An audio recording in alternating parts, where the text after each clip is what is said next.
Azlan ने उन पर हाथ उठाया था। वो लड़का पागल हो गया? उन्होंने अपनी बेटी को थप्पड़ मारा था क्योंकि वो नशे में घर आई थी। ला हौला वला कुव्वत। मैं कल नायला से भी बात करूंगी, लेकिन वो उसी के लायक थी। कल उन दोनों से बात करूंगा मैं। ठीक है, मैंने जल्दबाजी में आपको भी बुला लिया। आपका काम तो मुतासिर नहीं हुआ ना? नहीं, कोई मसला नहीं। अच्छा है। मैंने नूर को नहीं देखा, कहाँ है वो?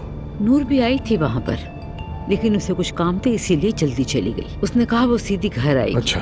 जाने से पहले आपने रोहान से बात की थी? वो मेरी बेटी को बगैर किसी परेशानी के तलाक दे देगा ना?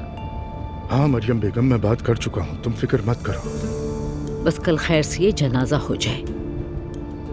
अल्लाह तुम्हें अपने जवारे रहमत में जगह दे फसीला। मरने से पहले उसकी आखिरी ख्वाहिश थी कि अपनी बेटी की शादी देख ले। अल्लाह हमारी भी मरने से पहले सारी ख्वाहिशात पूरी करे। अल्लाह हमारा खात्मा ईमान पर करे इंशाअल्लाह। आमीन।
नूर फातिमा,